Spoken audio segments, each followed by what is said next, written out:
Yes.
He's back! Welcome, ladies and gentlemen, to this exciting edition of The Game Changer, another edition in Summer Bash. I am indeed Nate the Effing Great, and I'm being fortunate to be joined here by the one, the only, the lovely, and very talented Miss Taylor. Good to have you on the show today.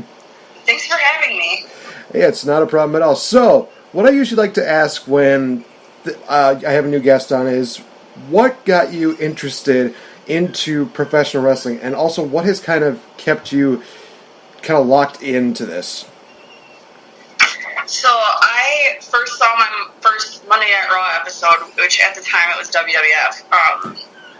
2001. It was, I don't remember quite the whole show, but I remember the main event of Raw was Chris Jericho versus Stone Cold Steve Austin in a non-title match. And I was hooked. Those two I could watch all day, every day. It doesn't matter what it's for. And so I kind of stuck around for a little bit. I think I stopped watching in like 2004, just because I kind of fell out of it and a bunch of other stuff. So come 2006, I actually moved to Cincinnati with my dad. My parents were divorced, so I kind of spent part of my life in Cincinnati and then part of my life here in Wisconsin. So I convinced my dad somehow to take me to what is called the Heartland Wrestling Association in Cincinnati, downtown Cincinnati, and it was run by this guy, Les Thatcher, and now, I don't know if it's called HWA anymore, but Cody Hawk runs it. Really cool guy. He's the guy who trained Dean Ambrose, actually. Become this amazing person that he is. But, and so my first show, the main event of that, was Dick Rick, Eric Darkstorm, and John Moxley, or a.k.a. Dean Ambrose. And honest to God, John or Dean, I don't know what to call him. It's really weird. You call him either or. He just kind of seeing him live in person just makes you pay attention and makes you get really excited. Even though he was a heel, I absolutely loved it. He just made me fall in love with the business all over again, and been watching since 2006. Both indie wrestling, which was my first independent show, and getting back into like Raw, Smackdown, etc. So you definitely were probably one of those people that were very excited when Dean Ambrose made his debut at, I think it was 2012 Survivor Series, with him, Rollins, and Reigns, and they debuted as The Shield.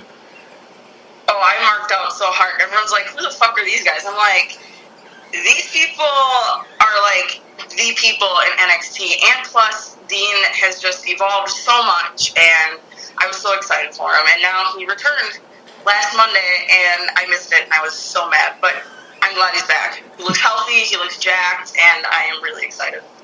Yeah, I think it was you and a bunch of other fans definitely were marking out so much with hearing or even seeing Dean Ambrose returning.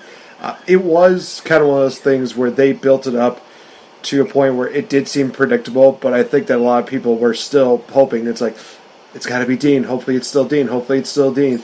And as soon as we hear the music hit, it's like, yes, it's Dean Ambrose. Totally okay with this. What did he do to himself?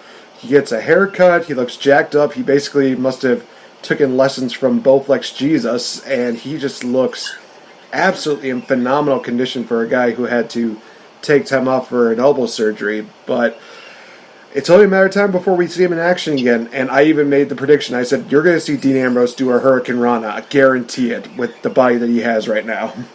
Oh my god, I would mark out. He actually, when he was in the Indies as Moxley, his finisher was called Moxicity, and it was like a built-up version of Hurricane Rana. So if they turn him heel and he does it for a finisher, I will fucking just pop. I will mark out so hard.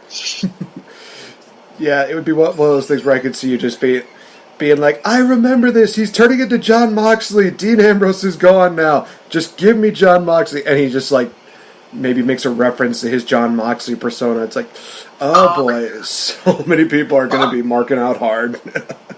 Yeah, actually, I don't know if this is happening, but I might be going to WrestleMania next year. And if I am, I'm definitely meeting this guy because I haven't met him, and I've been a fan for like 12 years.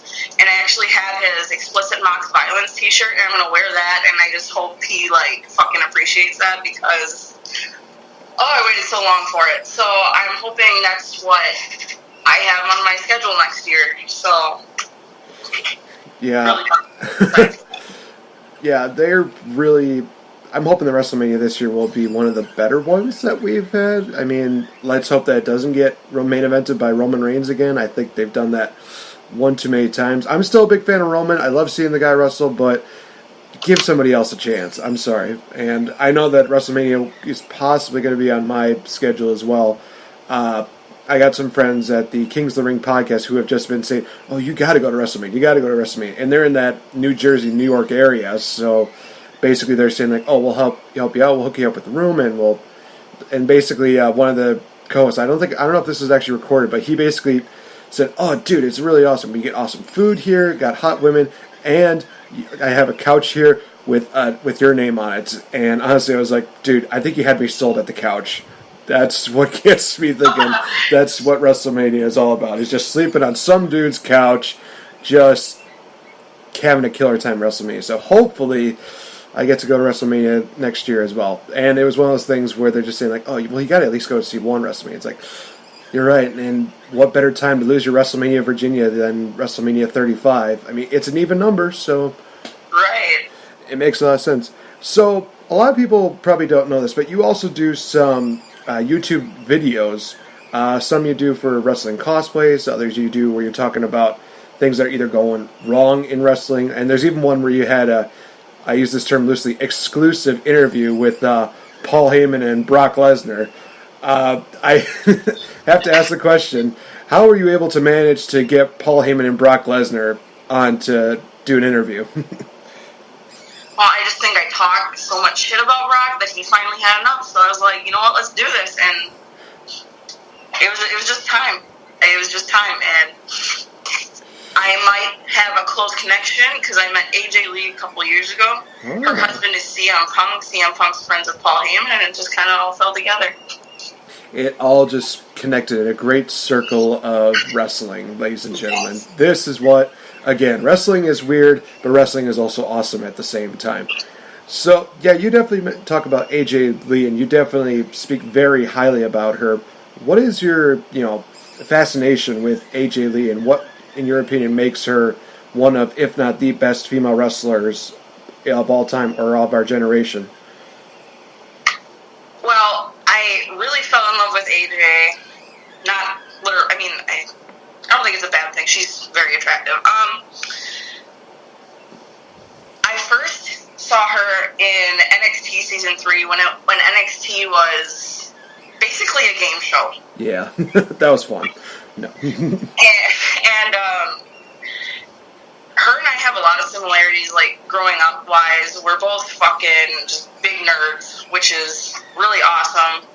Her and I kind of, like, have the same sense of style. There's a lot of stuff that her and I have in common, which is super cool and super relatable, especially when you're watching a women's wrestling product.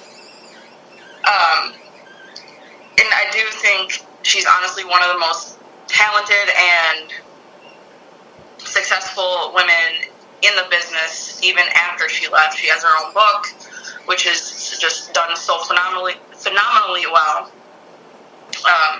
She was the first woman to be queen of FCW. She won the tag team titles in FCW. She was the first woman to be Monday Night Raw general manager outside of like Stephanie and all that fun stuff. She was one of the first women to like actually have her own merch like designed for her, which I thought was super cool. The whole fact that she was, or she still should be, longest reigning Divas champion of all time. Like, she's just done so much. And she's undefeated at WrestleMania. So, I just think she's got this amazing career, but she's also, like, one of the most down-to-earth and cool people you could ever meet. She is definitely one of those women who people could definitely argue definitely did start the true women's revolution. A lot of people definitely hit the nail on the head so many times that, no, it started when Paige and when Emma were battling each other. That's when the women's revolution started. People have to remember that before that even happened, AJ was trying so hard to really get the women's back on the map again instead of just being like these potty break matches. And she did a great job. And honestly, her promo that she cut on everybody who was on, Total Divas was absolutely amazing. Even the signature line where she says that you guys could never lace up my Chuck Taylors. That was where it was like, oh boy, shit's getting real right now. You gotta love AJ Lee. God help me, we do not deserve her. And I'm really hoping, like, with that whole poll that WWE put up, that she's gonna come back for a match at Evolution. I think that'd be really fucking cool. Like, put her against, like, Caitlyn, or have her and Caitlyn be in a tag match. Oh my god. Oh, jeez. The nostalgia, again, just, it's there and it's real. Just let us stew in the reality of AJ Lee and Caitlyn being in the ring at the same time. So obviously you hit the nail on the head about WWE Evolution being the first ever event where it's going to be an all-women's show. What were your thoughts about that announcement when it was made on Monday Night Raw? I personally thought it was kind of predictable. I mean, whenever Stephanie McMahon comes out, you know it's going to be a huge announcement about the women most of the time. Everyone was like, oh, it's going to be women's tag team titles. And personally, I would love to see that, not dissing anyone in the women's division, but I don't think their tag division is well established enough to have those titles yet. I think they need more people on the roster before they can really consider bringing women's tag team titles into it.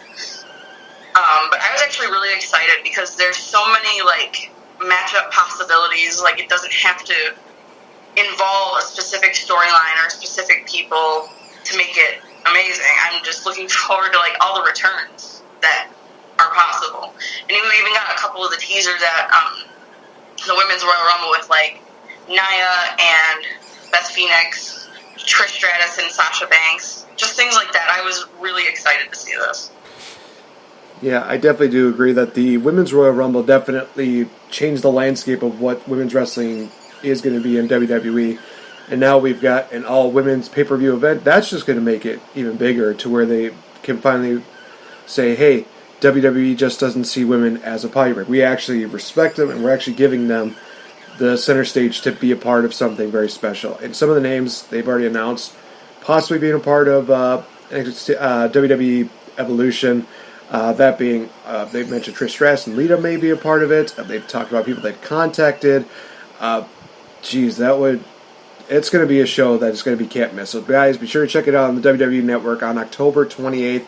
It's going to be an absolutely phenomenal show, and it's going to feature 3 championship matches. We got a Raw Women's title match, a Smackdown Women's title match, as well as the NXT Women's title matchup. That's going to be absolutely insane. 3 women's title matches on one show. Probably has never been done, and for all we know, it can never be done again. But we'll see. So, going to Monday Night Raw, it was a pretty decent show, to say the least. I think it could have been one of those build-up. Some build-up could have been better, but from the most part, I thought they at least tried. But sometimes you have a hit and miss. But Raw has also been in kind of a weird slump as of late of just random storylines, nonsensical characters. But honestly, some of the highlights from there include, honestly, a really good tag team matchup where we had the B team of all people, had one of the best matches this week against the Leader of Worlds and the Revival. And this match was so good, and we even had a moment where Revival hit the heart attack on, I think it was either the B team or Matt or Bray, I forgot which one it was. Paid a little homage to Jim the Anvil Neidhart, who unfortunately passed away this past week. Rest in peace to Anvil. And best future wishes to everybody in the Hart family who are definitely still struggling at this time. But yeah, I loved this matchup, but I still, God help me, I heard that they had a new theme, and I'm thinking, well, okay, this match, maybe I shouldn't judge it yet until I hear it, and then I hear the B team's music of B team, go, go, go. It's like, what is this? What is this shit? This is not. No, I prefer the first one. It's one of those things where you listen to it, it's like, what was wrong with the first one? The first one actually was good, but now we got this B team, go, go, go one. But I don't know. Did you get a chance to watch the Triple Threat tag? I had to work that night. Okay. Of course, unfortunately, but I watched the highlights of it, and it was decent. I'm not really sold on the B team, to be honest. I think like the T-shirts are kind of cute looking, personally, like the whole B that's in like Sharpie or whatever they have. And I didn't understand why Bubba Ray Dudley was so pissed that the Revival used that. It's a tribute. Like, they're not doing it to be disrespectful. It was because of one of the greats passed away, and I didn't agree at all with him being all pissed off about it. Wait, there was a tweet that he had about him being pissed about that? Well, what the heck? Yeah. Man, do you know what he said exactly, or was it just kind of one of those things where he just said, oh, I'm pissed about this. This should not have happened. Or something like that. I'm not sure. I just heard it from one of my co-hosts on my other podcast that I'm on, and he was absolutely livid. And I didn't see it, but yeah, apparently he was all pissy about them using it, which, again, I don't understand why. It's really weird, because some people just take offense to everything, unfortunately. We live in that world here in 2018, where you can't say one word without somebody being pissed off. But now, apparently, in wrestling, you can't do one move without somebody saying, like, no, you shouldn't do that. It's spitting in the face. You can't do a DDT. It's spitting in the face of Jake Roberts. You can't do a cutter because that's spitting in the face of Diamond Dallas Page. What else can they do? They need stuff that's going to be for build-up. And like we said, it was for a tribute deal. It's not one of those things where they're basically just doing a deal like they had the Ascension do, where basically they're talking about the Road Warriors, and they just mocked them by doing the "What a rush! Oh, what a joke!" Where a lot of people really got pissed off about that. Even some people are saying, "Yep, I'm done watching Raw right now. Just don't need that." It's not like Revival was doing something like that. They're a classic team in 2018 is basically how I can describe them. They have old school mentality. They have a mindset where it reminds you so much of like Tully Blanchard and Arn Anderson. They just work so well. And for them to do a legendary tag team move, so what? Again, it's not hurting anybody. If they were to do it badly, then I can understand that. But if it was one of those things like, holy cow, it was really good, they're at least showing tribute to it. So, I don't know. I think it's one of those things where Bully might be just taking it just a little too personally, even though maybe he's had, personal connections with Anvil, but I don't see any problem with that. I mean, if like Bret Hart were to pass away tomorrow and somebody were to do the sharpshooter and somebody gets pissed off about that, it's like, why? It's not like it's a bad thing. I mean, the day after Owen Hart passed away, Jeff Jarrett, he did the sharpshooter, and did anybody get pissed off about that? No, because they knew Jeff Jarrett and Owen Hart were really good friends. So, I don't know. It's wrestling is weird. I found it. So he quoted WWE's tweet. It said, "This one's for the Anvil," and it had hashtag Raw at Scott Dawson, like the Revival. Bubba Ray quotes it and says, "They use one of the best tag team finishes of all time as a mid-card match spot. What the fuck? Fuck the Revival." Well, I mean, what were they going to do? Were they going to put that as the main event? I don't think that would work. But I thought it was kind of stupid, honestly.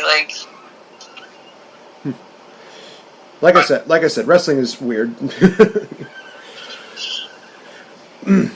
But also during this event, we had a very interesting altercation between Roman Reigns and Paul Heyman, where Paul's just basically talking about how during his interview he said the phrase "unless" on WWE.com, and he basically talks about how unless I manage you to beat Brock Lesnar, because I know everything about him, I know his weaknesses, and there's a part of me that was just like, I don't need to know certain things about Brock Lesnar and what his weak spots are. We all know what it is. You just hit him in the nuts. Undertaker's done that so many times, and so has Dean Ambrose. Oh, that's true. That is true. I still think it's funny, but yeah, it's just one of those things where it's like, this is kind of weird, but then it evolves into something very interesting, where Paul Heyman passes Roman a piece of paper, almost like seemingly it was going to be a contract for Roman to sign, to have Paul Heyman in his corner. And I swear, if this was one of those things where he opens up the paper and it says "Gotcha," that would have been so hilarious, because then we have Paul Heyman spray either mace or some kind of liquid into Roman Reigns' eye, and then out comes, dun dun dun dun, here comes a big boy with small head. Brock Lesnar comes out, picks the bones, beats up on Roman Reigns, hits an F5, and that's the image we have going into SummerSlam, is Roman Reigns is blinded, I guess, and Brock Lesnar is a dick. But then again, we've known Brock Lesnar to be a dick for a long time now. I'm surprised Brock even showed up 2 weeks in a row. That's a lot of work. It's a lot of work for him anyway. I was about to say, a lot of work for a part-timer of his magnitude, quote-unquote. And I do use that magnitude term very loosely in this case. And he can't even wrestle for 10 minutes without turning every shade of purple. He's almost like a wrestler mood ring, where if he gets too physical, he just turns one color, and then he gets more physical, turns another color. It's like, dude, I'm waiting for you to turn into like a gigantic, roided up Oompa Loompa at this point. Just turn orange already. But, man, I am praying to God, and this is going into my spoilers for predictions for tomorrow. God help me, I am hoping that we see Brock Lesnar drop the belt to Roman at SummerSlam. People won't like it, but it's one of those things where it's like, you know what? It's better that we at least see the belt than not see it for like 3 months. So just give Roman the strap, call it good. If you want to do the Braun Strowman cash-in, go for it. But then again, we don't know if he's going to be Mr. Money in the Bank. He's got to beat Kevin Owens, which a lot of the stuff that they're doing with Kevin Owens and Braun Strowman is weird, but some of it is actually very hilarious. Like, they incorporate the whole Jinder Mahal deal into this, and it's like, okay, this kind of interesting. I still think it's funny where, I think it was a couple weeks ago, Jinder's trying to get Braun to calm down, and Braun's just like, this ain't gonna work. There's only one way I'll calm down. Just gotta close your eyes, breathe, get these hands. It's like, well, nice knowing you, Jinder. Nice knowing you, Singh. You're good. Bye-bye. Just get killed by Braun. But, I don't know, what are your thoughts about the whole Braun Strowman, Kevin Owens storyline that's been going on? Again, this is one of the things I'm kind of mixed about, because Raw is one of those shows where either I'm like, okay, that wasn't so bad, or I'm like, what the hell did I just watch? And so this rivalry, for me, it's been kind of going back and forth, and I liked when Braun was like a heel and was like destroying everything pretty much. But then now it's just kind of like he's a baby face and he's like, get these hands, and that's pretty much the essence of his character. Now, I prefer prefer him to be Mr. Money in the Bank over Kevin Owens, but at the same time, like, you can do more with Kevin Owens. So, again, it's one of those things I'm really mixed about. Well, we'll find out this Sunday at SummerSlam what's going to go down. Just remember, guys, the Money in the Bank briefcase is on the line, and if Braun Strowman gets pinned, submitted, which most likely will not happen, if that were to happen, I think the internet would just erupt with just, what did we just watch? Did Kevin Owens seriously just make Braun Strowman tap out? Gets counted out or disqualified, Kevin Owens will indeed win the Money in the Bank briefcase, which, gosh, there's a part of me that really wants Kevin Owens to do it, but at the same time, it's like, they can do more with Braun. Let's do something more with him, please. Give us something more. But of course, this would all go culminating into the build-up to the main event spot, which was the contract signing between Dolph Ziggler and Seth Rollins. Throughout the show, they made this whole deal where, Seth Rollins is not here yet because of traveling issues, and then they get to the main event deal where Dolph Ziggler's just like, I'll sign the contract, and then you can just give me the victory via forfeit, which I pointed out on Twitter this morning. It's like, I didn't realize that was how contract signings worked, where you just sign your name and it's like, okay, the guy's not here, I win via forfeit. It was one of those things where like, what the hell are they doing? Out of all the years I've been watching WWE, I've never seen that, ever. It was just so weird and dumb. And honestly, there was a part of me that thought, well, maybe Seth Rollins is injured and we're just going to get the Drew McIntyre-Dolph Ziggler matchup instead, where he basically where Drew just looks at the contract, then looks at Dolph, and Dolph's like, dude, what are you doing? And just get Claymore kick. Dolph Ziggler gets sent to the table. Drew just signs the contract, and he just says, I'll see you at SummerSlam. And I'll just be like, yes. We know that he's the Kevin Nash right now, but he is like 10 times better than Kevin Nash right now. Give Drew the belt. And I think that is eventually what it's going to be building up to, is a Drew McIntyre versus Dolph Ziggler feud, which I'm okay with, because literally I think a lot of people are going to be looking forward to the day that Drew McIntyre just Claymore kicks Dolph Ziggler's head into the next century. Of course, Seth Rollins would come out. He just basically said, hey, I'm here, guys. We're good. Honestly, I've actually been here for a while. I did have issues with travel, but it wasn't my travels. And of course, this is when we get our boy Dean Ambrose out. And like I said, he has got his head shaved. He looks jacked. He looks great. And it looks like we're continuing the whole deal where Seth Rollins and Dean Ambrose are a team. There's kind of a part of me that wants to see Dean and Seth versus the B team now, just so that A, maybe we get a tag team title change, and B, there's a part of me that kind of wants to see the Shield do like a triple powerbomb to Bo Dallas and Curtis Axel. That's just me as a nostalgic deal, but I just think that'd be amazing. But Dean Ambrose is back, ladies and gentlemen, and everything is right in the world. See, how I would have booked him and how WWE booked him is a little bit different. And I got this idea from my co-host on the Smark Plug, so this isn't my idea, I'm just reiterating what he said. But they should have returned him at SummerSlam, and then, like, it's Roman versus Brock. And all of a sudden, like, Dean's music hits, and everyone's like, oh, and Roman's like, yeah, okay, got this guy on my side, just fucking kicks Roman in the face, and then Brock's like, oh yeah, that's easy win, and then Brock wins, and then Dean just fucking kicks him in the face, and then Dean's going for the Universal title. Just my opinion, but I just really want to heel Dean. I just really want to heel Dean. We want Dean Ambrose, aka Jon Moxley, a part of WWE Network Television. Let's have that. Let's just have Dean Ambrose come out.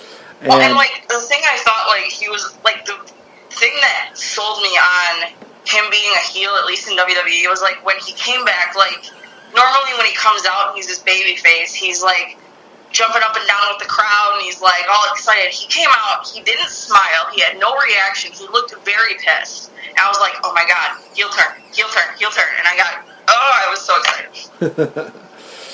Yeah, he definitely seemed very different from what a lot of people were used to. Like you said, he's usually up, he's going crazy, he's just doing that. But this time around, he just had like this so focused look on his face, and he just had this look of, I'm ready to just wreck everybody. It was almost like the transition that Chris Jericho made in his career when he did the heel turn with Shawn Michaels, where he does the whole, Y2J thing, and he's all happy and just ready to go.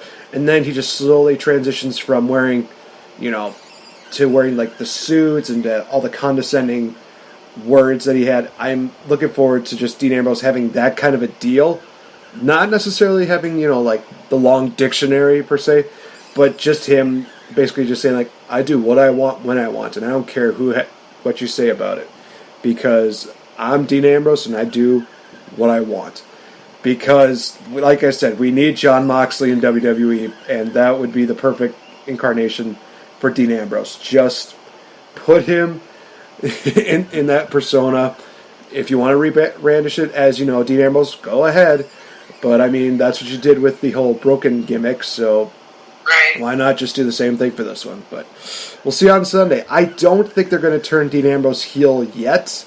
I think that they're still going to have this whole, like, nostalgic partial Shield deal going on, and maybe they'll start building it back up towards WrestleMania time, because that was the original plan, was to have Dean Ambrose versus Seth Rollins at WrestleMania, but like we mentioned, Dean Ambrose had to leave with an injury, so now they got to build him up again. Maybe we just see that slow turn deal, and maybe that's something that happens at like the final Raw of the year, where this is where we see Dean Ambrose finally turn heel, where it's just kind of a slow build-up.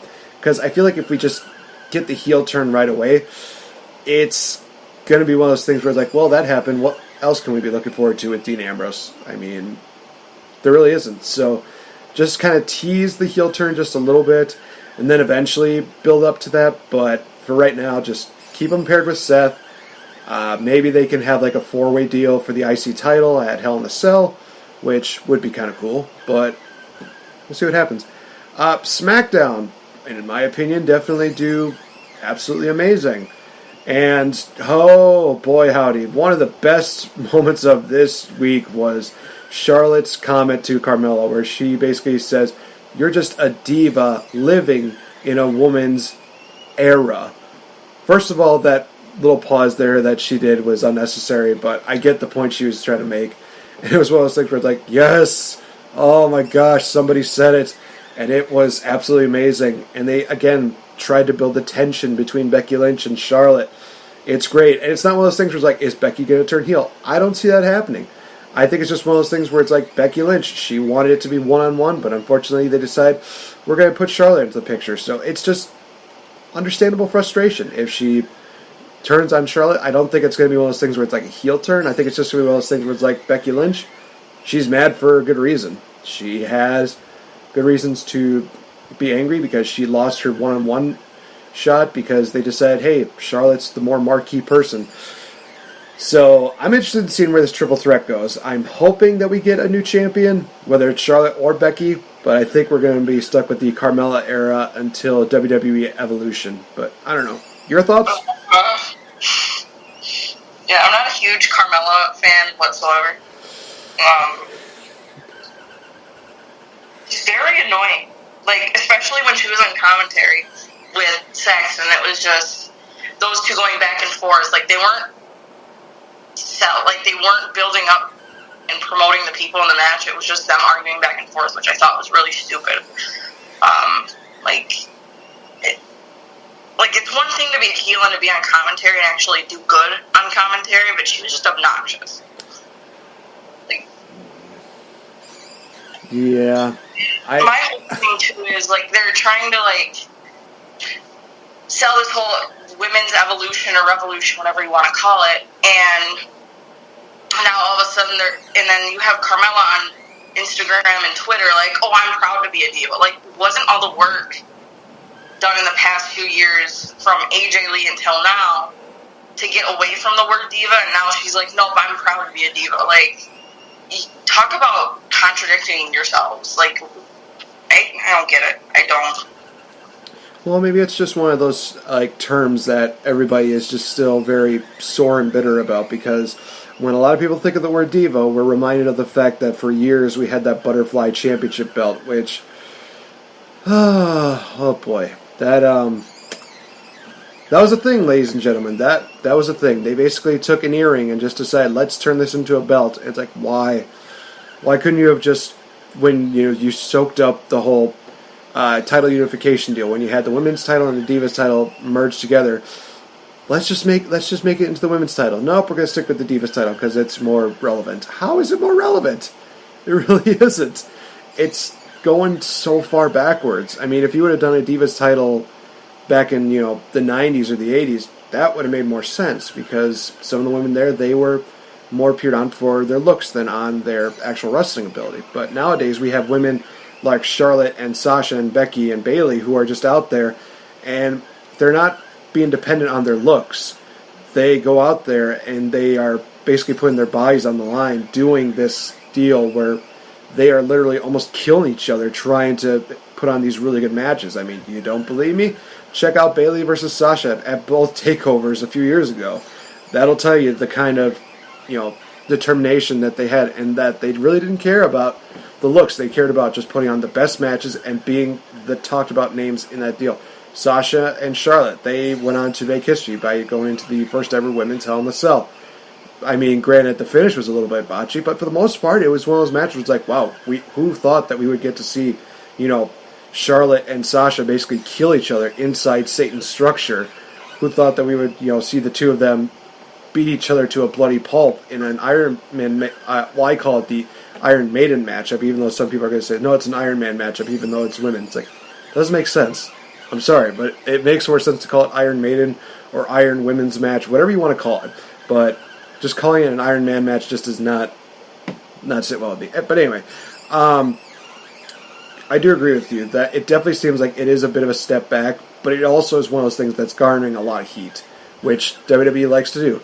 If they're getting a reaction from one of the people, then they're thinking, okay, there's something we can do with this person. Which sucks because it could have been based on popularity. It's like, hey, this person has a lot of followers. This person has a lot of built up behind them. Let's go with it. Let's see what happens. But then again, we don't need another rise and fall of Zack Ryder again, because my boy Zack Ryder, what's going on, dude? I was excited when I saw him win, and it's like, yes, we're finally doing something with him. Enter Kane and John Cena. No, why do you hate me? Why do you hate wrestling? Just, gosh, I feel like this is like Carlito spitting in my face with an apple, but instead of an apple, it's just acid that they're just throwing at our face. Like, yes, burn at the fact of knowing that you will no longer get a Zack Ryder win. He's actually really jacked now, Carlito. Oh, I actually saw him a few years, I think it was either last year or a few years ago. I think it was 2 years ago. Was it at ACW? No, it was independent wrestling show here in Wisconsin called ACW WrestleCon. I think it was actually the first WrestleCon they had. Yeah, he looked really, really good. He was one of those guys that was heavily promoted. I mean, they had him, Vicky Guerrero, and Mr. Anderson were like, I think, the main three promoted for this show. And yeah, he still looked really good. It's just one of those guys. And also, I will say this: that one of the coolest moments of that entire night was him just getting set up. He was getting ready for the whole apple deal, and his opponent just grabs the apple and just punts it right across the arena. I'm like, holy cow, that apple went far. And then, of course, it went right back to the matchup, and Carly was just like, whoa, that was my apple, and you punted it across the arena. What the fuck, dude? Right. But yeah, I just think that they need to get away from a lot of these terms and maybe label her as something else other than a diva. Because then, we don't have to live with the horrible knowledge that we had that Divas title matchup, or the fact that, you know what, I'm just going to stop at that because there's too many horrible memories to talk about that. But let's just hope that the Mela is Money era ends on Sunday. We'll find out. Please. I am hoping to God that's what happens. Oh, man. So, AJ Styles had a nice little deal where he comes out and he talks about how Samoa Joe basically got him angry. He's all angry, and basically his wife is telling him, just, I know what you're doing. I know he's basically trying to get in your head, but you have to remain calm. And he's trying to be kind of like the good role model and stuff like that, but you understand like some of the stuff that he's going through, where it's like, this guy is literally just calling out your family. So you have a reason to be pissed off, and I think that it's kind of one of those things where it sucks that they're basically saying like, well, now his wife needs him to calm down. It's like, dude, I get it. Just let him just kill Samoa Joe at this point, because then Samoa Joe comes out and he has this letter talking about how this person used to be the biggest AJ Styles fan, and she used to be, so enamored with him, but she's hoping that he wins the title against AJ at SummerSlam. That way he can realize all the things that he's lost. Sign, AJ's wife, which we get this deal where AJ Styles just slowly gets more and more mad, and then we get a deal backstage on a WWE.com deal where AJ is basically just wanting to just throttle Samoa Joe. And this is actually kind of really funny because I've never seen this from Samoa Joe, even with his stuff in TNA Impact Wrestling, where he literally is just letting the security guys do the work, and he's just kind of standing there, and he's just kind of like, what, come on, AJ, come on, you can fight. I'm going to take your title away from you on Sunday. What are you going to do? Come on. He's not even throwing a punch. He's just letting the security guys hold him back, and he's just literally taunting him. And I'm just thinking to myself, God, I'm loving this. And Samoa Joe versus AJ, it needs to be the closer, or it needs to be the match of the night. It just screams that. And I will also say this. It's funny because on YouTube, Impact Wrestling, they also showed like, hey, these are the 5 best matches between AJ Styles and Samoa Joe. There's a part of me that's like, screw you guys for basically trying to capitalize on something WWE is doing, but at the same time, they also get to make the claim that, hey, we're the first ones that showcase them. So it's like, right. It's fair. Fair enough. Thoughts on AJ versus Joe? I'm really hoping that AJ drops the belt. To be honest, I really want this rivalry to continue because it's just so good, and so I'm hoping that Styles drops it, Joe keeps it till Survivor Series, or at least the Royal Rumble, and then we kind of get this transition where AJ wins the Royal Rumble, and possibly Joe still has it, or I'd really like to see The Miz win it, which would be, oh my god, I love The Miz. Which is, I know some people think like The Miz is annoying, but I just think him and Samoa Joe are the 2 best mic workers in the company right now, in my opinion. But I would really like to see, like, if Bryan won the Royal Rumble, we get Bryan versus Joe.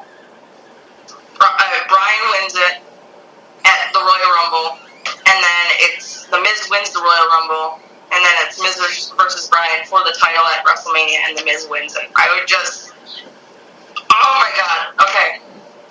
I am, like, obsessed with that idea, but I feel like they're not gonna... It's gonna be the other way around. I can see, like, The Miz winning the Rumble, and then it'd be... Like, and then Daniel Bryan wins. I don't know. It's... Again, I'm fantasy booking at this point, but...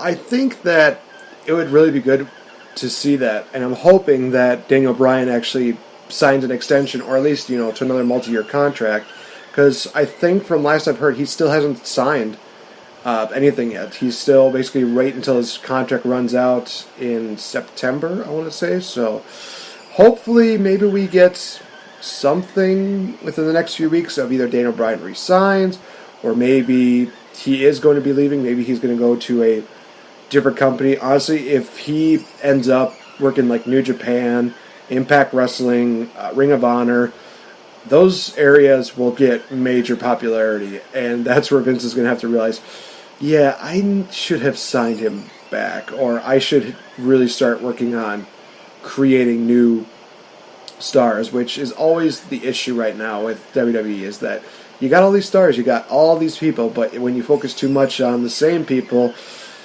stuff's going to get bland, stuff's going to get boring, and they're going to want something new and something different. But hopefully that'll change. But yeah, I think that another matchup that will definitely be really good as far as, match quality wise and story wise is going to be Miz versus Daniel Bryan. So far, they've done an excellent job of building it up. They've had the whole teaser deals where Miz actually pinned Daniel Bryan during that gauntlet matchup. They just keep building it up so well. Miz is basically calling Daniel Bryan a baby, and then we have those 3-part promo packages where Miz talks about his deals with Daniel Bryan when he was in NXT, I think the day when they had the whole Talking Smack incident, and then his return, which is building up to him versus Daniel Bryan at SummerSlam. Some people were hoping that we get that at WrestleMania, but we're getting it sooner. I'm not one of those complainers. I'm like, you know what? I'm okay with this. I want to see these two go at it. I want to see these two just tear the house down, and it's going to be probably the same quality matchup that we saw AJ Styles and John Cena put on a few years ago, if not maybe a hint better because of the story. It's just, oh my gosh. I mean, you talk about how you are very high on The Miz. I'm really starting to turn into a fan. I'm not quite Misfit level fan, but I'm definitely a fan of his work. I think that he is definitely entertaining as a heel. He works very well. He works safe. And I will say this as a cheap plug, that they also promoted the fact that Miz and Mrs. has been put on for a second season, which I still love the first season right now. It's like, I think only like 2 or 3 episodes in, and I'm literally like, I love this better than any other, reality TV series that has been out there, Talking with the, Keeping Up with the Kardashians, gone. Total Divas, nope. Total Bellas, total who? Just, Miz and Mrs. is amazing. I'm very happy that they get to do a season 2 deal for them. Yeah, I'm not a huge Bella Twins fan, so I really didn't bother with that show. The only time I watched Total Divas was when Dean and Renee were on it, because arguably they're the most 2 entertaining people ever. So I gave Miz and Mrs. a chance, and I'm so glad I did. I am not a big reality show fan, but they could do this forever, and I would watch it. I watched the newest episode, which was when their daughter was born, and oh my god, I cried, and it's not even my baby. So I'm so happy for them. Yeah, it was a very beautiful moment when they just brought in their daughter into this. You mentioned Dean Ambrose and Renee Young being like one of the more entertaining couples of Total Divas. I still say that one of my favorite moments of that entire Total Divas deal was Dean Ambrose when somebody stole Renee's hat, and Dean Ambrose, he took off like a bat out of hell, just going after the guy, taking the hat back and just saying yeah, say that you're a drunk piece of shit and that you're sorry. And it was one of those things where it's somehow this guy is so entertaining. You're looking at all the stuff where they're trying to do the drama, and then you cut back to some of the stuff that Dean was doing, where he's just sitting out in a sidewalk area. He's playing on a stool. He's doing a drum deal. He's just chilling. My favorite one was when Renee wanted to do a romantic dinner, and then they went out to a bar after that or whatever, and she's like, I just wanted it to be like Lady and the Tramp candlelight dinner stuff, though. And he goes, yeah, in the alley. And I'm like, oh my god. Jesus. I just love how serious she was trying to be. He was like, yeah, I was in the alley. And then she's like, that's the best thing you've ever said. I'm like, yeah, and then they got taken off, which, I understand. Dean's very private. He's never on the internet, which I get, and I'm not mad at either of them for, but I could watch that season over and over again of just them. Man, if they made a TV series where they just focus on Renee Young and Dean Ambrose, I'd be hooked on that. Even if it's just 10-minute episodes, that would just be amazing. Yeah. Just Dean Ambrose doing crazy stuff, Renee Young trying to be the series. They're such polar opposites, but they work and look so good together that it's very hard to imagine them not being a part of each other's lives. And of course, they're a real life married couple now, and it's Renee. No, I'm just kidding. I love you, Renee. Don't hate on me. I actually like her. jealous that her husband's like Jon Moxley. Yes, but it's fine. It's fine. I'm not one of those Renee haters. I actually really like her. So. Yeah, I should also mention this, that Renee Young, she finally got her chance to be on national TV as a announcer, which, in all honesty, she did really good at. It's just one of those things where I watch it, I'm like, okay, you got Corey Graves, Michael Cole, Renee Young. Okay, I've heard her talk in the past. Let's see how she does. Yep, she's doing good. She knows her stuff. She knows how to deliver. Can we just make this more of a thing? Can she just replace Byron, Coach, just put her on the payroll? Right. And just as an added bonus, just take Michael Cole off, put him on SmackDown. Just have Renee Young and Corey Graves. Just let that be a thing. That'd be amazing. I would watch Raw just for those two. Just have the two of them banter with each other. Corey Graves. I'm surprised she didn't mark out more for Dean coming out.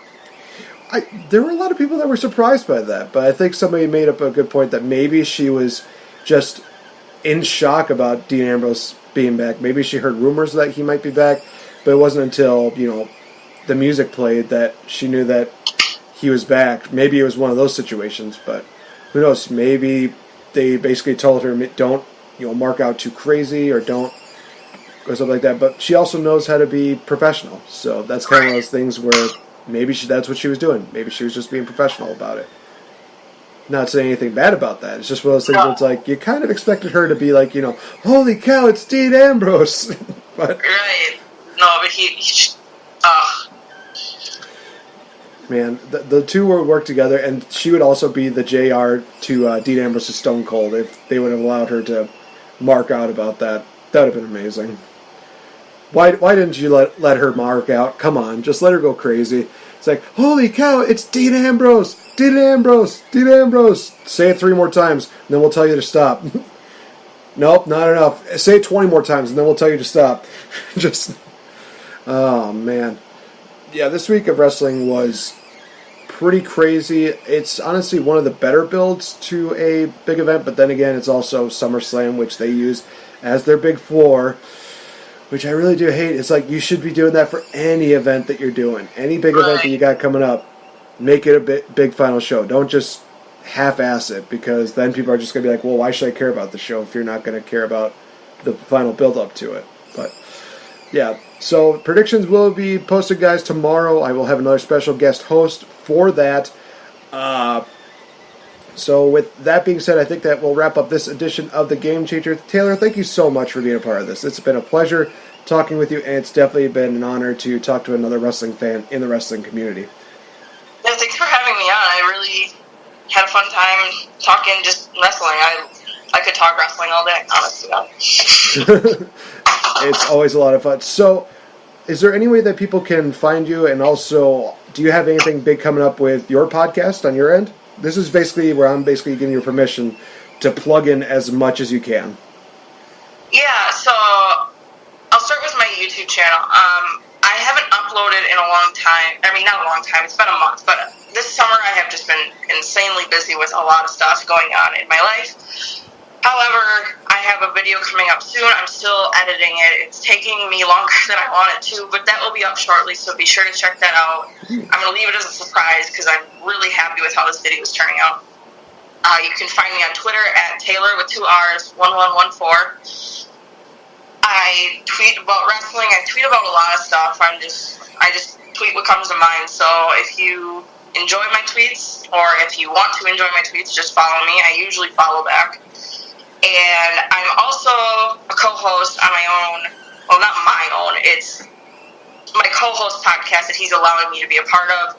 It's the Smark Plug. They produce so much stuff, and it's all good. They have Manic Mondays where they do, like, throwback shows. Tuesdays and Wednesdays, we review Raw, Smackdown, NXT 205 Live, all that good stuff. And then also, we have kind of a Smark Plug pay-per-view challenge going on where we can kind of make our own matches and just have fun with it. I'm going against Rachel. I think her Twitter is WWR Dream. and we're supposedly having a Hell in a Cell match, and I'm actually going to be uploading my own custom promo today as well on Twitter, so be sure to look out for that. But it's just a little fun thing we do, and I wouldn't want to be a part of any other team. They're some of the coolest people ever, and they're from Britain, England, whatever you want to call it. He's probably going to kill me for murdering that, but yeah, go check them out. They work really, really hard at it, and it's a lot of fun. Oh, man. I never realized that we would have a situation where it's like, well, we basically murdered another country, so another first here on the Game Changer, ladies and gentlemen. Although, to be fair, I think that I've already accomplished that when I've spoken very illy of the French. But then again, it's the French. What more do I need to say about that? If there's anybody that listens into France, yeah, sorry guys, I'm not exactly big on you guys. Not gonna lie, but you need to have a better reputation. So, just saying. I'm pulling my shame helms out. Just saying. But you guys know how to find me on Twitter. You know how to give us a follow here on our Facebook fan page as well as on Spreaker.com. Follow us also on YouTube. Trying to get a lot more going on this week. Summer Bash will continue throughout the month, and it's all build up to All In Chicago in just a few short weeks, guys. It's going to be absolutely amazing. Definitely tune into that. There is going to be a big surprise for you guys. I'm going to keep this on the down low, mainly because I think it's one of those things that just needs to be saved as a surprise. So, for Taylor, I've been Nate the Effing Great. Thank you for joining us here for the Game Changer, and I will talk to you guys in the next episode. Bye-bye. Bye. I am in the top 1%.